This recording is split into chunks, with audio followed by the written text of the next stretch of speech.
Wayne says, there it is. Okay, very good. Welcome. If you guys weren't listening, I'll give a small recap. Basically, we're picking up here in Genesis 15:12. Just above this, you see Abram earlier in the chapter. He asked for, you made a promise to me, God, and I don't get the feeling that he's saying it with an attitude or anything, but you had made a promise, and here I don't have the fulfillment. My heir is actually somebody who isn't my kin. And so here God is going to respond to that situation. He's going to have Abram put these animals together. In verse 10, you see that he takes, verse 9, he takes a heifer of 3 years old, a she-goat of 3 years old, a ram of 3 years old, a turtle dove, and a young pigeon. In verse 10, he took all these, divided them in the midst, and laid each one against another, but the birds divided he not. And when the sound wasn't working, what I said was that what Abram is doing, he's not making a sacrifice, like a sin offering. He's putting together what is an offering that's put together for covenant's sake. And we'll take a look at that in a minute. That's what's going on. And then what's going to happen, as we saw, is that there's going to be a sleep in verse 12. It says, and when the sun was going down, a deep sleep fell upon Abram, and lo, a horror of great darkness fell upon him. And if you have a different version besides the King James, I'm not sure what it's going to say there, but ultimately he's having a nightmare, is what he's having. And he's told something through this. And so, but understand what's going on here is a covenant, and we know that's the case when you drop on down to verse 18. Just read it real quick. It says, in the same day the Lord made a covenant with Abram, saying, unto thy seed have I given this land. And so that's what's going on here, is a preparation for a covenant, a one-way covenant. And so Abram is put to sleep. And so Abram's not going to take part. And in Scripture, oftentimes you would see in the Old Testament somebody would bring these animals together, and there would be a certain type of ceremony that takes place as a result of this. And so here Abram is put to sleep, verse 13. And he said unto Abram, know of a surety. Remember, that's what Abram is concerned about, is the fact that he doesn't have it. He doesn't have his promise. He doesn't have his heir yet. And so God here says, know of a surety that thy seed shall be a stranger in a land that is not theirs, and shall serve them, and they shall afflict them 400 years. And we talked before that this is talking about the time in Egypt. Turn with me to Acts chapter 7. You see a reference there. Acts chapter 7, verse 6. Hello, Steve. I see you online.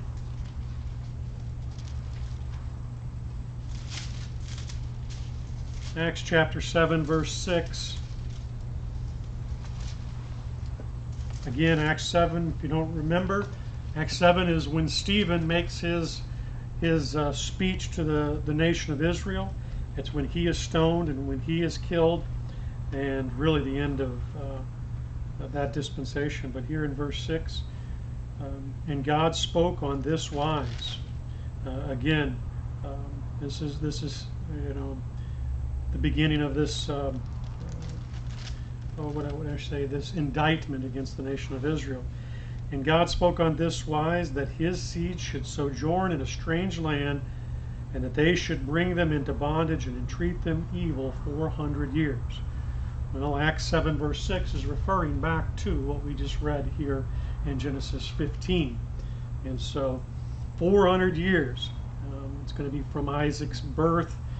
It's not from when the actual covenant itself is made, but 400 years after Isaac is born is whenever these events will completely unfold. So, verse 14. And also, again, this is continuing on with what this nightmare that Abram experiences while he's asleep. and also that nation whom they shall serve will I judge. And afterwards shall they come out with great substance.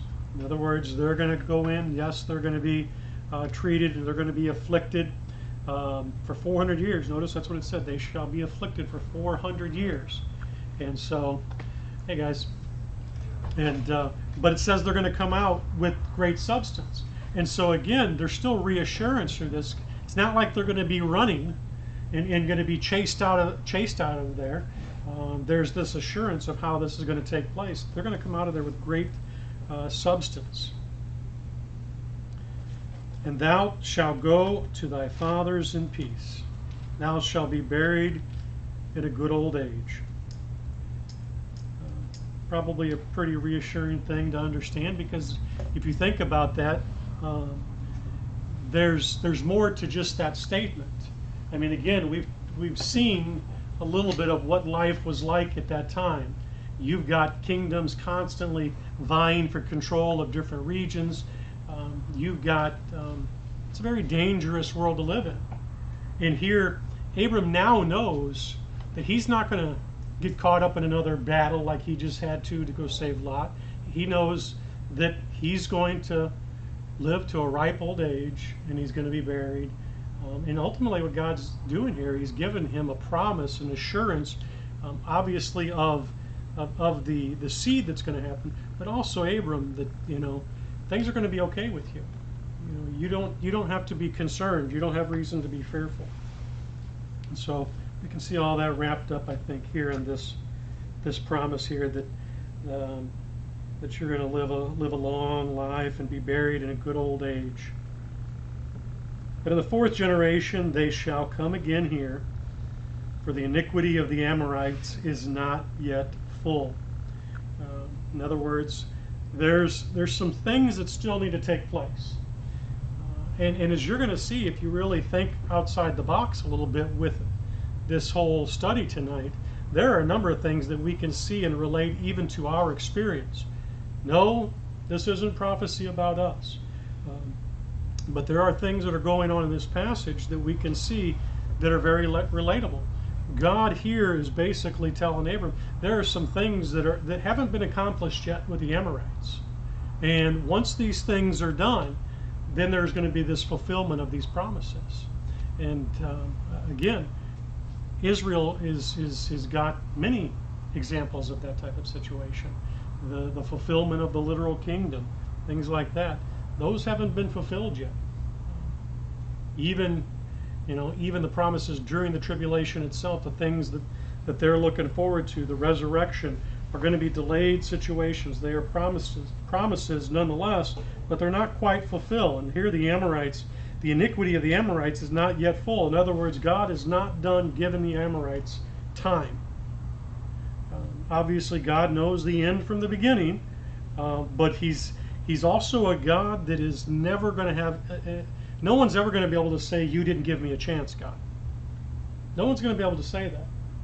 And here we can even see that here. He's saying that the time's not yet full. God's timing, not only is His actions perfect, but His timing's always perfect as well. We always want our promises right now. Who wants to experience their promise of the new body right now? We all do. Yeah, we all want that new body. We want that heaven. We want all of those promises that are ours, and we want it right now. Most of us can certainly relate. When it's payday on Friday at 5 o'clock, and boss man ain't there at 5:15, you're like, wait a minute, what's going on? That's how we are. But God understands the timing of all these situations, and with the Amorites, the time is not full yet. There is still things that have to be accomplished. Verse 17.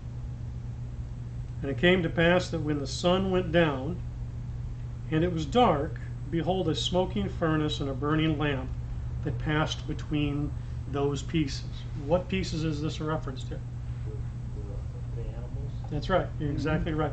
The animals that are mentioned before, that verse 10, that Abram divided the animals and he laid them up there.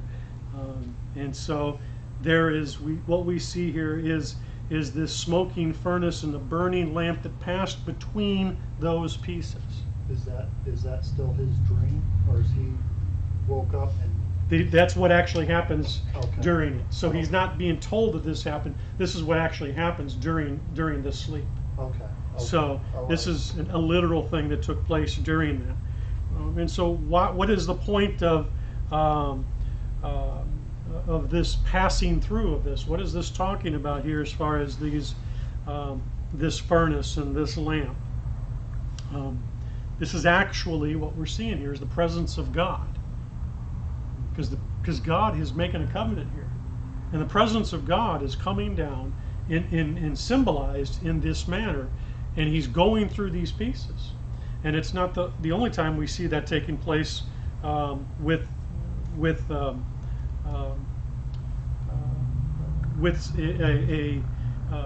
covenant. I'm sorry.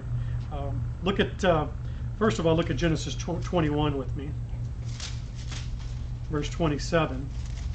And you can see here when it talks about these covenants that animals were involved as it relates to making the covenant. Genesis 21:27 says, Abram took sheep and oxen and gave them unto Abimelech, and both of them made a covenant. And so, because of the severity that a covenant can bring, a covenant can bring blessing, but it also can bring a curse. If you don't fulfill your end of the covenant, that is a major problem, and the animals help signify that situation.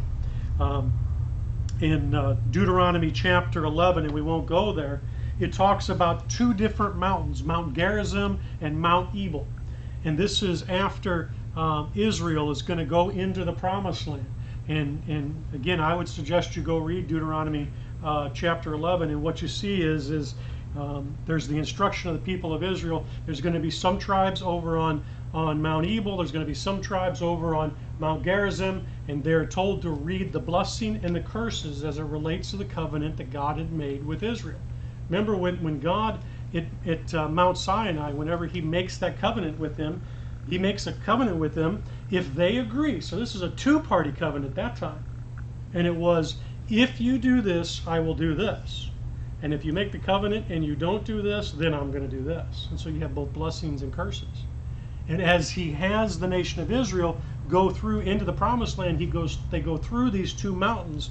And on one mountain, you have the blessings that are going to be read by the tribes. And on the other mountain, you have the curses. And up there, you have the animals that are being offered for this. And as the rest of the group passes through, these are being read as a warning to the nation of Israel as they finally enter into that promised land, because of the best words escaping my mind, but because how important a covenant truly is. And so, but ultimately, turn with me to Jeremiah chapter 34.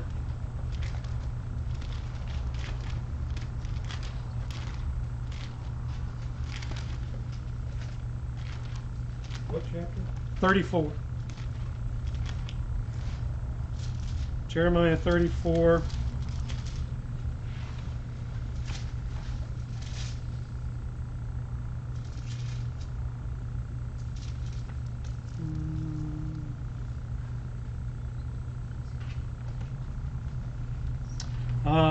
Verse 18.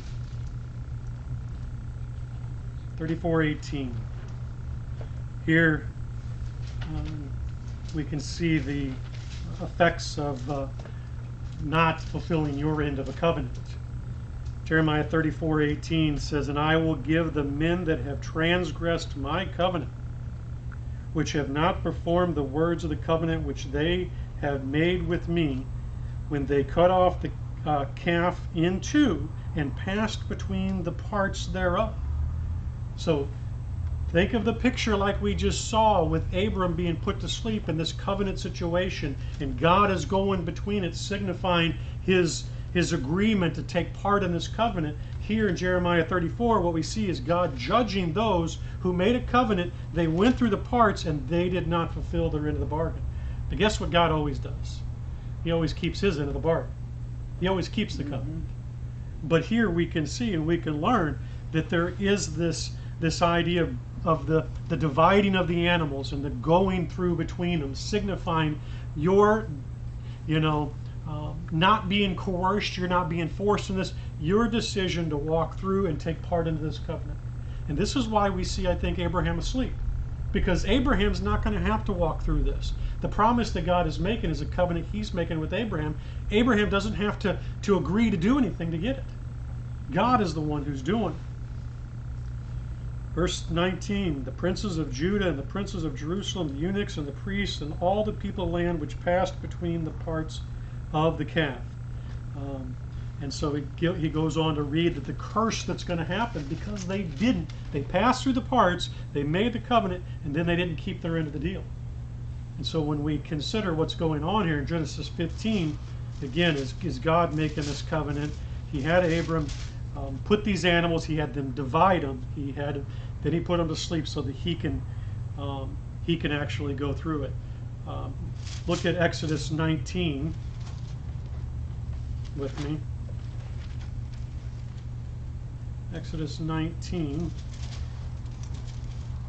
Look at verse 9. Exodus 19.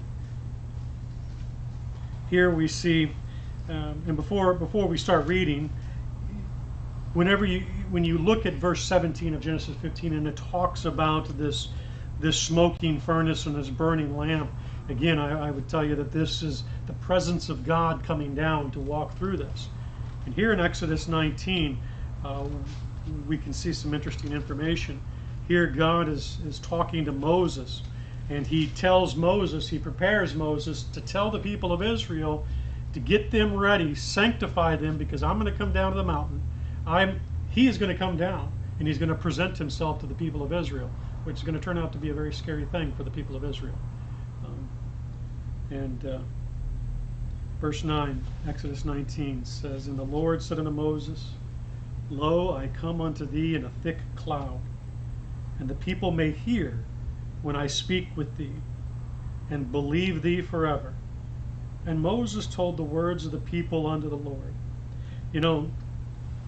On a side note, you see how God is always providing what is needed for you to accomplish what needs to be accomplished. We always wonder, how am I supposed to accomplish this task that God gives us? God's never going to give a task for us that we cannot accomplish. And here, as he's given Moses a job to be the leader of these people, what is he's doing right now?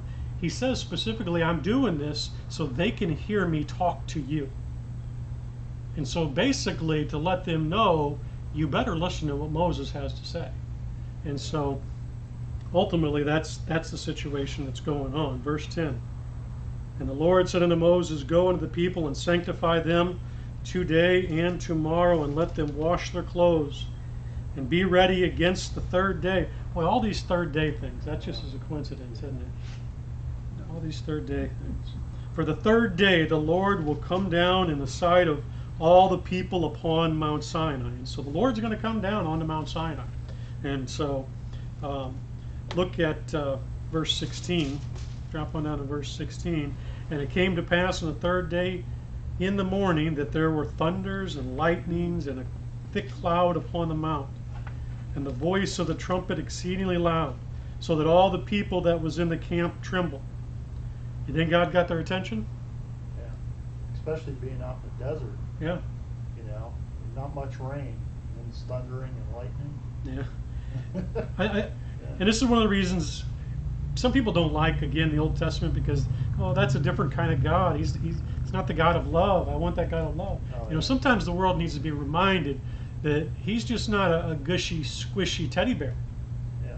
He's a God that makes the mountains rumble, that whenever his voice is heard, you will be afraid. Now, tough love, Yeah. And so it's a fearful thing to fall in the hands of a righteous God. Now, again, last week's message, the fact that there is no peace without righteousness. And so we have that peace. We don't have to worry about ever seeing God angry at us. We don't have that situation.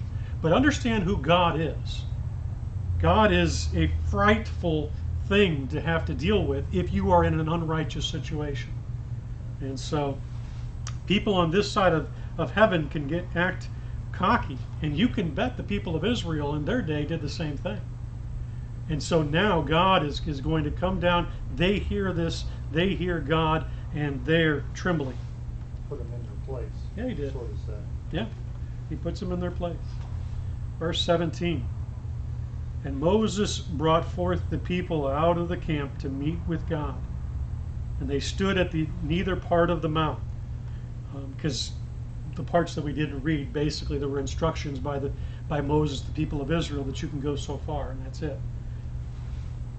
In verse 18, and Mount Sinai was altogether a smoke, because the Lord descended upon it in fire, and the smoke thereof ascended as the smoke of a furnace, and the whole mount quaked greatly. Again, so we see this furnace. Verse 19, and when the voice of the trumpet sounded long and waxed louder and louder, Moses spoke, and God answered him by a voice. And the Lord came down upon Mount Sinai on the top of the mount, and the Lord called Moses up to the top of the mountain, and Moses went up. And so what do we see here? We see the smoke, we see this furnace. Again, what we're seeing here, I believe, in Genesis 15, during this ceremonial covenant situation, when it talks about this furnace, when it talks about this lamp, it's literally signifying God's presence in this covenant situation. And so that is, to Abraham, going to be a very reassuring thing. Because ultimately, as we're getting ready to see here, there are parts of Abraham's promises that he's never going to see physically with his own eyes. Hebrews 11, as we'll look at shortly, talks about the fact that they had the promises, but they didn't get to see them. And Abraham's talked about there, we'll get to that in a minute. And so back to Genesis 15:17, this furnace and this burning lamp, many commentators, and I think that it's a valid point, use a description or say that it symbolizes affliction. The furnace symbolizes the affliction that Israel is going to have to go to, and the lamp signifies deliverance. I don't have any scriptures to back that up. I think it somewhat makes sense, but ultimately I think what we're seeing here again is God is coming down. God is going to take part in this covenant situation. Any comments on that?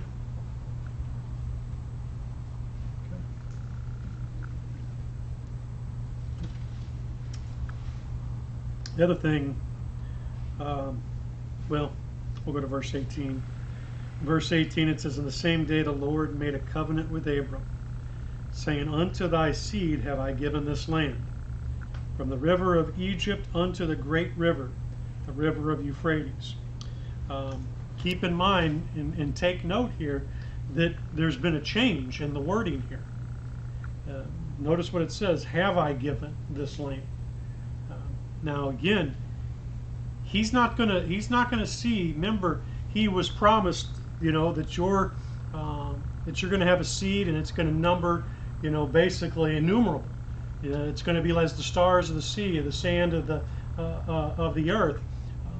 He's not going to be able to see all of that, but we do see here a change in God's wording, and I do think God's words are chosen very carefully, because here it says, have I given, meaning a present or past tense, but in chapter 12, look at Genesis 12, it was will I give. In other words, I will in the future give it to you. Genesis 12:7 says, and the Lord appeared unto Abram and said, unto thy seed will I give this land. Talking about a future sense. And so here he has a promise. In Genesis 15, he has the covenant. But even in Genesis 13, verse 15, we see, again, this language that talks about a future gifting. Genesis 13:15, for all the land which thou seest, to thee will I give it, and to thy seed forever. But again, now, here in Genesis 15, along with this covenant that's being made, we see the fact that I've given it to you in this land. And he's going to get these dimensions of it. But what I was talking about as far as this non-realization of it. Turn with me to Hebrews chapter 13.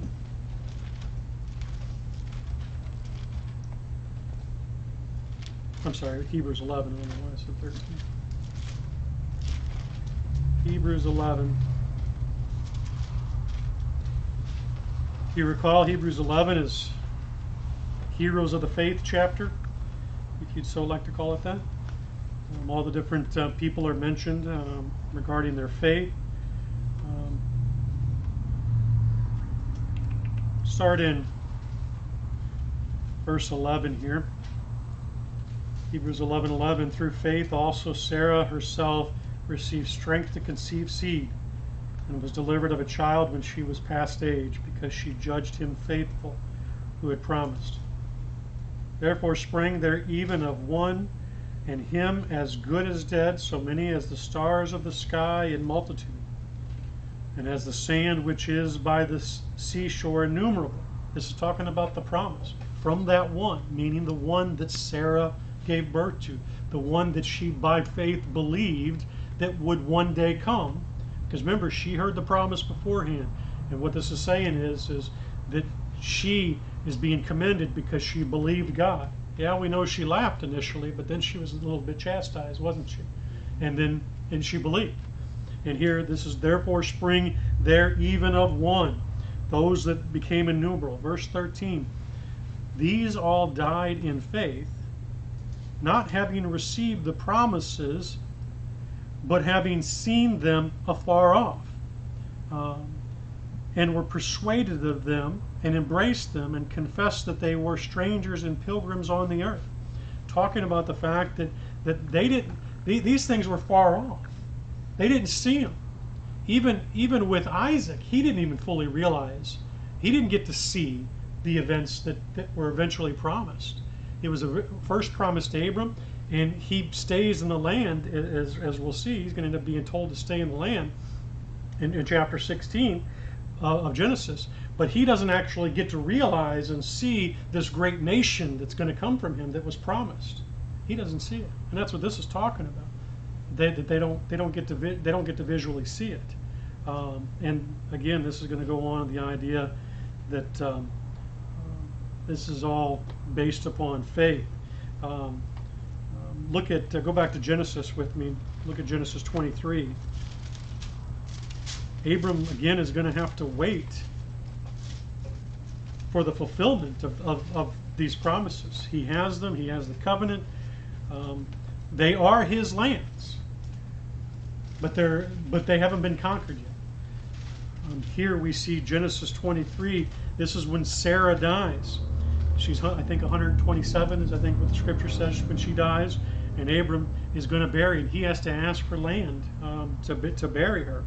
Look at Genesis 23, verse 4. Well, you're so close to 1. Let's just go ahead and restart at 1. Genesis 23:1. And Sarah was 107 and 20 years old. These were the years of the life of Sarah. And Sarah died in that place there, the same as Hebron, in the land of Canaan. And Abram came to mourn for Sarah and to weep for her. And Abraham stood up from before his dead and spoke unto the sons of Heth, saying, I am a stranger. What is a stranger? He's somebody that he's in a land that he doesn't have a kingdom there. There isn't his nation that's there yet. And he spoke unto the sons of Heth, saying, I'm a stranger and a sojourner with you. Give me a possession of a burying place with you, that I may bury my dead out of my sight. And the children of Heth answered Abraham, saying unto him, Hear us, my Lord. Thou art a mighty prince among us. In the choice of our sepulchres bury your dead. None of us shall withhold from you his sepulchre, that thou mayest bury thy dead. So here we see that even at that point, whenever Sarah eventually dies, Abram hasn't visually seen what is going to come to pass. But here in Genesis 15, he's getting this covenant situation. Look at Genesis 26.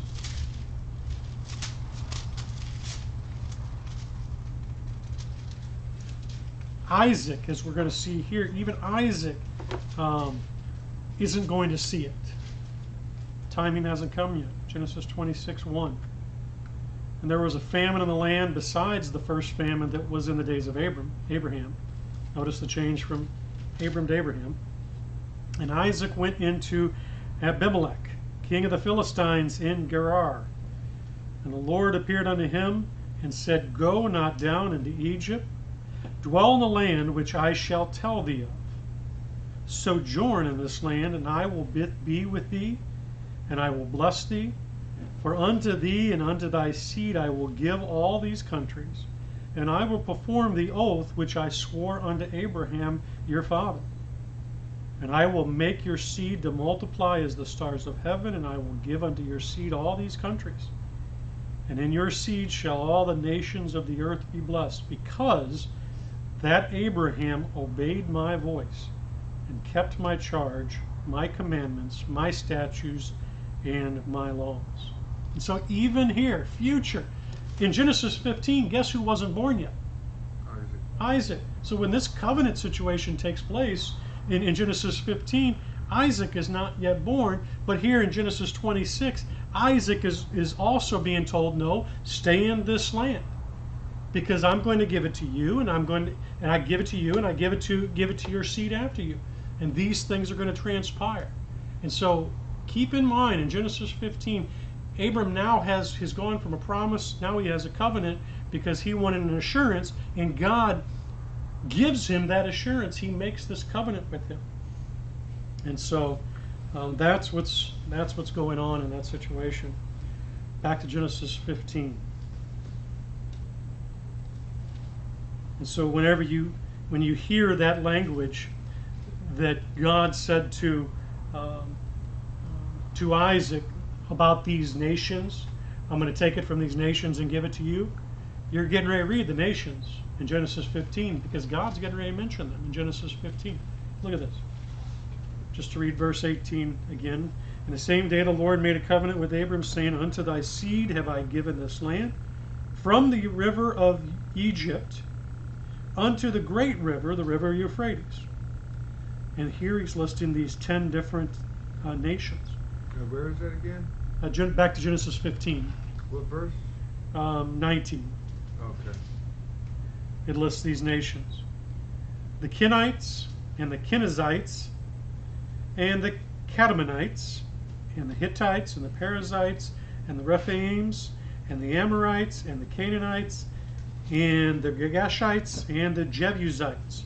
So these are the kingdoms that are going to lose it, and God's going to take it from them, and he's going to give it to Abram's seed.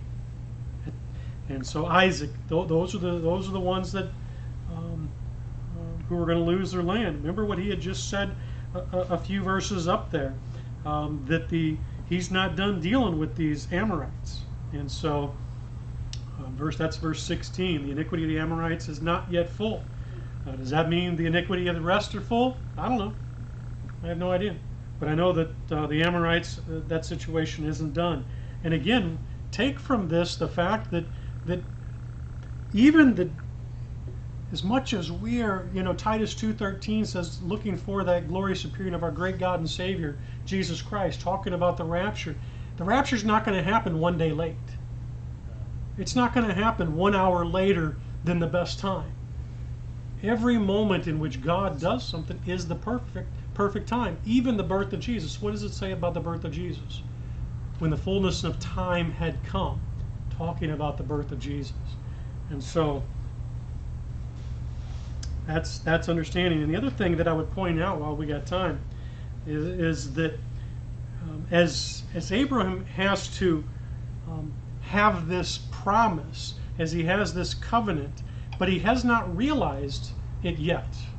In other words, this idea that you're going to have a seed, and this is what's going to happen with your seed. Of you is going to be a great nation, and all the nations of the earth are going to be blessed. Abram has these promises, but he doesn't get to realize them yet. Can you see a correlation at all with you? Maybe we talked about a few minutes ago about the promise that you are going to have a new body, that we can struggle day to day. Remember what Peter talks about. Peter talks about in the end times, what are the people going to be scoffing about the idea, where's the promise of the Lord's coming? Not talking about the rapture, we're talking about the second coming. But still, we still see the same point. The idea of scoffing at the idea, God, yeah, you say you got this promise of God, it's unrealized. People want to today probably scoff at the Bible and say, yeah, 2,000 years ago, the last part of it was written, and where's God now? You know? That's the mindset of people. That's the mindset of man. Yeah. Could you on a map show from the river of Egypt under the great river, the river Euphrates? Does that pretty much map out all of Israel that people are saying is not really Israel's land? Is that the verse that you could show that all of that land is Israel's? Yeah, and I don't have a map in front of me, but I can get one. Yeah, and I can try to bring it next Wednesday. And so, what we do know is these kingdoms, in particular, that these are the lands that are going to be given to them. And so, like if you're alluding to the idea, and maybe you're not, but maybe you are, you know, is the Golan Heights supposed to be Israel's? Is the Gaza Strip supposed to be Israel's? Is the West Bank supposed to be Israel? The things that are being argued about today. Actually, there are parts of what's supposed to be Israel that is much larger than what they're realizing today, which is one of the reasons why we know when people say that, when 1948, when Israel went back, that, see, that was the fulfillment of the promise. No, they don't have all their land. Whenever God gives them back their land, they will have all their land. Right now, they don't have all their land. Matter of fact, having been there less than 3 years ago, you know, there are lots of areas that Israel does not get to control. But yeah, I'll see if I can't get a map for you to kind of better illustrate exactly what those boundaries are. I'm curious about that too. Sure, yeah. But like I said, we can see here these different groups and see their lands. If you remember the Jebusites, that might answer one of your questions right now, because the Muslim claim is that Jerusalem belongs to the Muslims. Well, what part of Israel did the Jebusites have? Jerusalem. Whenever King David took Jerusalem, he took it from the Jebusites whenever he conquered it, because it belonged to the nation of Israel. The Jebusites here are holding the place of what is now modern day Jerusalem. And so we can see right here, if you want a quick reference, that Jerusalem most certainly belongs to Israel. Who conquered? David. Oh, David. Yeah, David went in and conquered the Jebusites. Okay, that's chapter 15. Now chapter 16, here we're going to see Sarah, and we're going to get into the situation with Hagar and all of that situation. Verse 1, chapter 16. Now Sarah, I'm just going to call her that, Sarai, Abram's wife, bare him no children. She had a handmaid, an Egyptian, whose name was Hagar. Where do you think she got that handmaid from? Or when do you think she got that handmaid? Remember whenever they went down and Abram told Sarah, hey, just tell them that you're my sister. And he went down there and pretended. He says, you know, because they're going to kill me. Pharaoh takes Sarah, and then Pharaoh finds out that that's really Abram's wife and sister. Keep in mind that he didn't lie. Sarah was his sister, half-sister. And so what happens? They were both given servants and allowed to leave with them. So Hagar is most likely a servant that came along to Sarah from that experience whenever Abram did what he did. Now my personal belief is again, we talked about Abram's actions in that situation, how he told her, you know, tell him you're my sister, and let her go. I'm not really sure what Abram was thinking there completely, other than for his safety. I don't know what he thought was going to end up happening in there, if he was going to get his wife back or not. But either way, he ends up getting his wife back. He ends up getting these goods. He ends up getting all kinds of things. But I think that from that, you can see that, how that might have been perceived by some. And what ends up happening here, Hagar develops a complete lack of respect towards Sarah. Now, is it related to that situation? I don't know. But I bring it to you just as a conversation point. Who knows? But Sarah, again, she's an Egyptian. I'm sorry, Hagar is an Egyptian. Verse 2, and Sarai said unto Abram, Behold, now the Lord hath restrained me from bearing. I pray thee, go into my maid. It may be that I may obtain children by her. And Abram hearkened to the voice of Sarah. Guys, we shouldn't always listen to our wives. And I say that in jest, but in reality, that's the case. And really, this is more of a lesson regarding Abram than it is Sarah. And the fact of the matter is, Abram we had just read, now the time frame, we don't have a clear idea of how long this time frame is, but he was promised by God that he was going to have it. And now Sarah's point is God is restraining me, therefore I want you to go do this. Do you see any problem here? Do you think maybe the discernment has broken down with Abram and Sarah? God makes a promise to you regarding your salvation. What does man want to do today? Work for it. Man today wants to work for the salvation when God says, no, I already worked for it. I already did it. Mm-hmm.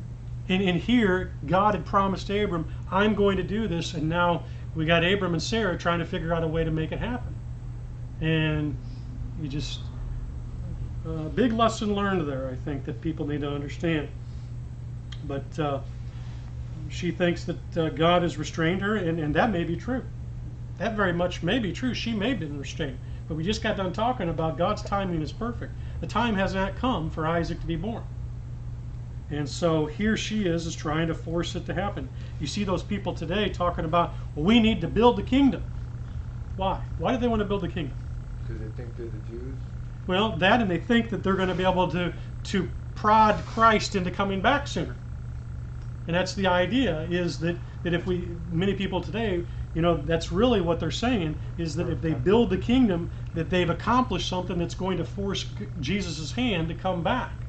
Well, it doesn't work that way, people. First of all, if we just concentrate and do what we're supposed to do, instead of trying to think for God, we'd be in a lot better shape. And so, maybe God has Sarah restrained. Maybe she should just take by faith that that's the case. But again, I don't say that to judge her, because the fact of the matter is we're all guilty of not showing faith. Yes, George. Well, we could start with Moses, David, Abram, Mm-hmm. Paul. Which one of them is sinless? Exactly. And which one has not basically made a bonehead move? I mean, all of us would have. All of us have. And so when I point this out, it's not to ridicule Sarah or Abram. The fact of the matter is both of them got put in Hebrews chapter 11, commending them for their faith. I don't see me in there being mentioned. So they're obviously much better than I am. But the fact of the matter is the Lord restrained me. I pray, go into my maid. It may be that I may obtain a child by her. And Abram hearkened unto the voice of Sarah. So in other words, he said, okay, I'll do it. And Sarai, Abram's wife, took Hagar, her maid, the Egyptian, after Abram had dwelt 10 years in the land of Canaan, and gave her to her husband Abram to be his wife. And he went under Hagar, and she conceived. And when she saw that she had conceived, her mistress was despised in her eyes. And so now we've got this, Little jealousy going this on. jealousy, this animosity, this despising. Yes. So Abraham knew he was going to have a son, so when he saw the chance to do it, do you think maybe he thought this is probably the way God wants me to do it, get the handmaiden? You know, the Bible doesn't give us one clue anywhere what his reasoning was that I'm aware of. Is it simply a matter of lust? Could have been. It could simply have been a matter of lust. You know, his wife is telling him, go lay with this. It could have been simply his heart aches desire to have an heir. He's more than once expressed to God his real intense desire to have a son. So it may have been that reason. I'm not going to say that I don't think that it's because he doubted God. So I tend to think it's lust. I think it's because he really, really wanted a son. And with that, could he have thought that this is the way? He may have thought that. He shouldn't have thought that. No? He shouldn't have thought that. Why not? Because I think that if God says, I'm going to give you something, again, I don't think that we need to try to work it out ourselves. Just like with our salvation today, God says to us, he makes a promise to us. And we don't need to go try to find a way to make it happen. Even when it comes to the Bible. People says, I could never go do that. Or I could never be a pastor. I could never be a teacher. I could never do this. Or I could never be a good husband. Or I could never be a good wife. Or I could never be a good Christian. Well, Scripture is very clear. God has fully equipped you with his word. What does fully equipped mean? Waited. God's given you everything you need to have in order for you to succeed. And so I think that the lesson here, amongst others, is the fact that Abraham should not have done what he did, and he shouldn't have thought the way he thought. He made a mistake, and he should have waited on God. Just like us today, you know, we should realize and not think that we don't. I mean, song, we sing it routinely. You're standing on the promises of God. It's a great song. We can stand on those promises. And Abraham could stand on that promise. What happens? He ends up showing that faith whenever he ends up taking Isaac and sacrificing him, doesn't he? Because we read in Hebrews when we got to, we read in Hebrews how that when he takes Isaac to sacrifice him, that in Hebrews it says that he knew that God was able to resurrect him because he had a promise of what would happen with his seed. Now, at that point, he must have come to the point of realization, wait a minute, I don't have to go try to compensate for God. But at this point, whatever his reasoning is, he decides to do it. It could be lust. It could be because he really wanted a kid and maybe thought that he needed to do this, but he shouldn't have thought that. So like you said, he shouldn't have listened to his wife because maybe Sarah had some self-esteem issues, thinking that, well, I'm older, I can't bear children, I think and you know, she's telling him, do this. we see it today. I don't think to as near of a great detail. Whenever a husband and wife get married and they can't have children, and nowadays they can go get a test and find out, well, he's not able to have children, or she's not, whichever one. And then the one that can't, almost always you will hear of guilt, a level of guilt that they can't provide their loved one with a child. The woman can't have a child. She feels her own pain, but then she feels suffering because she can't give her husband a child, and vice versa. And so I don't know that we could fully appreciate at this point how much Sarah probably so wanted to give her husband a child. And so that's why I don't judge Sarah. I mean, I'll say what I think is whether it's right or wrong, or she did. But I'm sure that her love for and desire to want to have a child and to give Abram a child was pretty extreme. Sarah. At this time, isn't it before the law is given out of whether or not cheating is even a thing? Yeah, there is no law at this point. That is correct. Now, Abram's understanding on having other women is going to be much different than ours, or even what's going to come later with the law and that type of thing. And so, as you're going to end up seeing, Abraham ends up having what? Wives and concubines. And so it's a much different situation. And so Sarah brings up a great point as far as his willingness to go lay with another woman. And I don't want to speak for Sarah, but her point does bring to this idea that, you know, the mentality that Abram's in at that time is that they would have other women. And so it wouldn't be like Oh my gosh. a wife today telling her husband, well, go lay with, you know, the maid and have a child because I can't. Be a totally different world they lived in back then, different mindset. And people say, well, that's just not good enough. Well, I mean, I'm here to tell you, God does have progressive revelation. He revealed things progressively over time. Man sinned, and when man sinned, the things that they did became what we would consider to be today as Christians to be pretty despicable. Sacrificing their children, having multiple wives, and all these kind of things we would totally not agree with. But bringing man along to understanding this, God took time to do. Steve? Did God ever have somebody literally sacrifice their child? No, and if you thought that's what I said, no, that's not what I meant. I was saying that people back then did despicable things like sacrifice. So if that's not, I didn't mean, so no. God condemned it in the scripture. Huh? God condemned it in the scripture. Very much so. Matter of fact, one of the reasons that he ends up judging Israel so harshly, and one of the reasons in which they're going to be going through the tribulation, is because the sins they commit, which included the sacrificing of children to false gods. Now, I say this, false god worship is idol worship. What else is idol worship? You're worshiping your back pocket. Well, I can't afford to pay my bills, so I'm going to have an abortion. That's idol worship. It's the same type of thing. People were sacrificing their children to gods because they wanted it to make it rain. Israel was doing this stuff.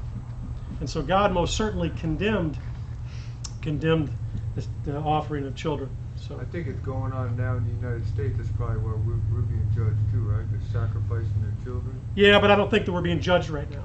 I don't think there's any judgment by God right now.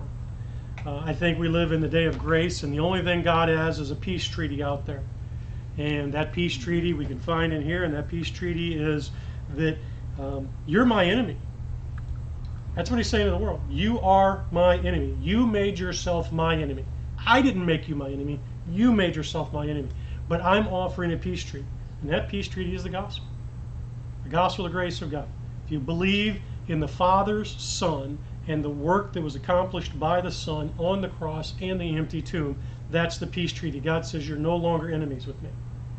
Now you're a child of God. That's the peace treaty. And so until that peace treaty is pulled away, I don't believe God is judging anyone.